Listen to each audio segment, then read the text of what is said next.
Salut tout le monde, si vous débutez en dessin et que vous avez du mal à créer des ombres, cette vidéo s'adresse à vous. Je vais vous montrer comment tenir votre crayon, la gestuelle adoptée, afin que vous ayez un trait qui soit plus fluide et plus naturel en dessinant. Et en plus de ça, demain vous allez avoir des vidéos où on va ombrer des formes, donc abonnez-vous pour ne pas les rater. Le premier point, c'est comment est-ce que vous tenez votre crayon. Vous allez avoir plusieurs positions.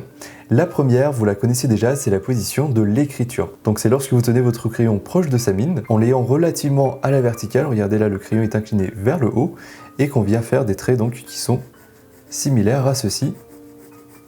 La deuxième position, c'est lorsqu'on tient le crayon vers le milieu et qu'on le garde au-dessus de la main. Dans cette position, le crayon est un peu plus incliné, donc la surface de contact avec la feuille va venir augmenter et on aura un trait qui sera un peu plus épais. Là on le voit au niveau de la fin.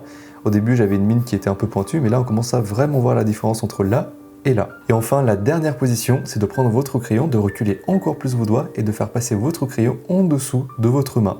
Vous avez vu, donc au départ on était comme ça, et là on le fait passer en dessous. L'avantage de cette position, c'est qu'on vient vraiment maximiser la surface de contact entre la mine et la feuille, ce qui va nous permettre d'obtenir un trait qui sera vraiment plus épais. Je vais vous faire une démonstration, donc regardez le trait que j'arrive à obtenir. Et ça, pour recouvrir des grandes surfaces, c'est vraiment le top. Donc pour résumer, plus vous allez avoir votre crayon incliné, et plus votre trait sera épais. Et plus vous allez avoir votre crayon à la verticale, et plus votre trait sera fin, comme au début. Et pour les ombres, on va privilégier un trait qui sera épais. Donc la plupart du temps, vous allez tenir votre crayon soit comme ça, soit comme ça. On a donc vu comment tenir son crayon, et maintenant on va passer à la gestuelle, donc aux gestes qu'on va pouvoir effectuer pour créer des ombres. Il y a 4 gestes à connaître. Donc le premier, c'est le fait de créer des ombres avec ses doigts. Et là, en bougeant seulement les doigts, je vais venir et créer une petite ombre. Alors là, on me voit un tout petit peu bouger le poignet, mais sur des petites surfaces, vous pouvez vraiment utiliser que vos doigts. Et vous le voyez, je commence à atteindre un peu la limite maximum d'extension avec mes doigts. Je peux pas aller plus loin, c'est vraiment compliqué. Et c'est pour ça qu'on va maintenant passer au poignet. Donc maintenant, je vais bouger mon poignet. Ensuite, on a notre coude, donc on va venir et puis bouger, regardez notre coude. Donc le coude, il va venir et puis faire ça, regardez. Là, je viens de nouveau doubler la surface sur laquelle je peux dessiner. Et enfin, pour terminer, on a notre épaule. Bon là, je vais pas vraiment pouvoir vous le montrer, mais regardez ce que ça donnerait si jamais je dessinais avec mon épaule. On aurait vraiment un trait qui serait très grand. Et là, on peut venir même dessiner sur des grands formats. Sur du A4, franchement, je l'utilise pas souvent. C'est davantage pour, par exemple, dessiner un trait qui sera vertical, ou alors horizontal, qu'on va venir et utiliser notre épaule. Et si jamais vous souhaitez rapidement faire un aplat de gris sur toute votre feuille, vous pouvez utiliser votre coude et faire des mouvements rapides comme ceci. On va maintenant passer au troisième point qui est la pression que vous allez pouvoir exercer sur votre crayon. Il y a 3 niveaux de pression que vous devriez maîtriser.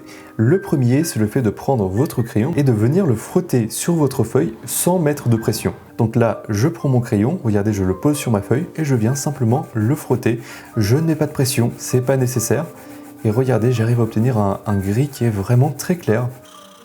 Donc ça, c'était le premier niveau. Le deuxième niveau, c'est la même chose, mais on va mettre un tout petit peu plus de pression. Donc une pression qui sera légère, normale. On va vraiment essayer de garder cette même pression, ne pas en mettre de trop. Et regardez un peu ce que j'arrive à avoir, un gris qui est un peu plus foncé.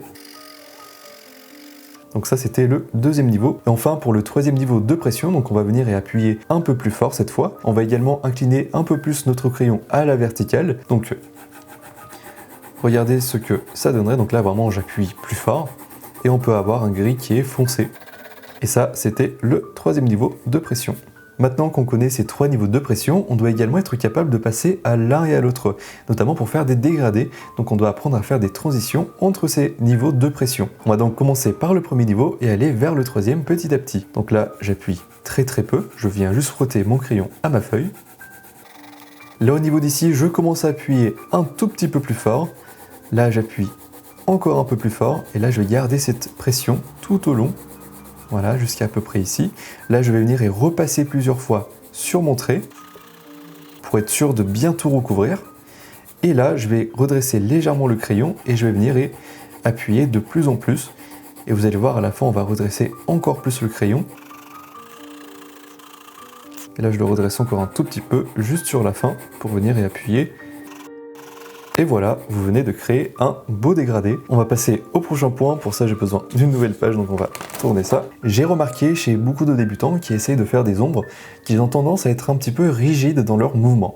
Je vais vous faire une démonstration. Si je suis un petit peu trop rigide, je risque d'obtenir ce genre de résultat. Regardez. Donc là, vous voyez, dans mes mouvements, j'ai été un peu rigide et on voit vraiment les démarcations au moment où je m'arrête ou au moment où je fais le retour. Le problème, c'est qu'on voit beaucoup trop mes traits. Lorsque je m'arrête, ça fait vraiment un trait qui est net, alors que nous, ce qu'on veut, lorsqu'on fait des ombres, on va avoir un résultat qui est un peu plus homogène. Et pour ça, on va devoir ajouter de la souplesse à nos gestes, en ayant des gestes qui sont vraiment beaucoup plus souples.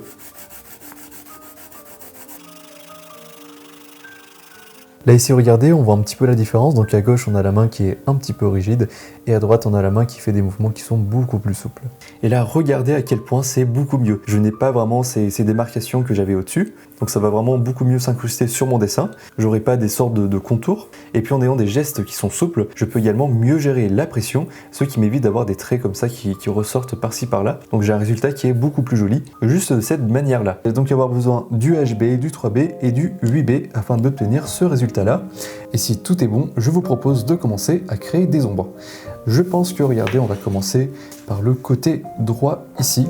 Si jamais je viens et que je prends le nuancier, je vois qu'on est dans des valeurs qui sont très claires. Et pour avoir ça, on doit utiliser un crayon HB et on va simplement, avec le niveau de pression le plus bas, c'est-à-dire juste venir et frotter votre crayon, venir et faire des lignes qui iront dans cette direction-là. Donc au début, vous appuyez vraiment légèrement, vous appuyez à peine. Et plus on va descendre, et plus on va commencer à appuyer un tout petit peu plus fort. Là c'est parfait, on va maintenant passer à la bande du milieu. Là vous voyez, vers le bas on a du HB, et par contre quand on va commencer à monter en haut, on arrive vers ici, et là on peut commencer petit à petit à transitionner sur le 3B. Vous faites des lignes en horizontale, comme ça on aura vraiment une belle impression de volume. Là je vais mettre ma main au-dessus et remonter de cette manière-là. Là c'est parfait. Je vais peut-être un tout petit peu tourner ma feuille parce que j'ai vraiment du mal. Donc si jamais de votre côté, n'hésitez pas à le faire non plus. Hop. Voilà, et maintenant je vais passer au 3B. Et regardez, sur la partie haute, je vais tout d'abord venir y faire de très légers contours. Et à partir d'ici, on va pouvoir commencer à descendre. Au niveau du milieu, je commence à vraiment relâcher la pression. Là voilà, regardez, à la fin, j'avais plus aucune pression. Et à partir de maintenant, on va passer sur le 8B et vous allez voir à quel point on va pouvoir faire avancer le dessin juste avec ce petit crayon. Au niveau d'ici, on va avoir un dégradé à faire. Donc si je prends le nuancier, on voit que sur le dessus, on est vraiment sur du noir, le maximum de ce que vous pouvez faire. Par contre, si on descend un petit peu, là on voit qu'on est plutôt vers ici. Et vers ici, c'est un 8B sur lequel on a un niveau de pression qui est moyen, léger. C'est parti, je vais assombrir toute cette face-là.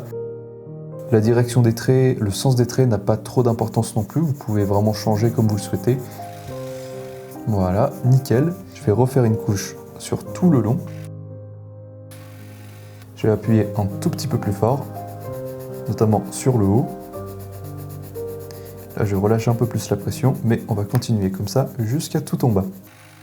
J'ai également remis légèrement mon crayon à la verticale pour pouvoir appuyer un petit peu plus. On va également en profiter pour homogénéiser un tout petit peu cette couche de crayon. Pour ça, vous allez passer du 8B au 3B ou HB. Moi, je pense que je vais partir sur le HB. Et en fait, on va venir et faire une légère couche. Et ça va venir combler, regardez, tous les petits trous, tous les petits endroits où on a vraiment du blanc pur. Et à partir de maintenant, regardez, on va avoir quelques endroits à assombrir. Tout d'abord, on a le contour de la forme où on va venir et mettre un très léger contour en noir.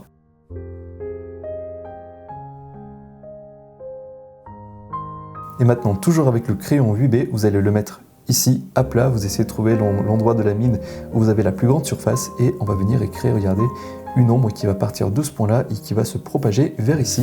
Je vous montre rapidement sur le modèle ce qu'on va faire. Donc on part d'ici et on va venir faire ça. Et là, ici, on va relâcher la pression. Et si vous êtes à l'aise, vous pouvez essayer d'aller vite. Ça donnera un petit style en plus. Ce n'est pas grave si jamais vous dépassez un peu dans tous les sens. Là, j'appuie encore au max, et là, je commence un tout petit peu à relâcher. Et on va remonter comme ceci, jusqu'à tout en haut.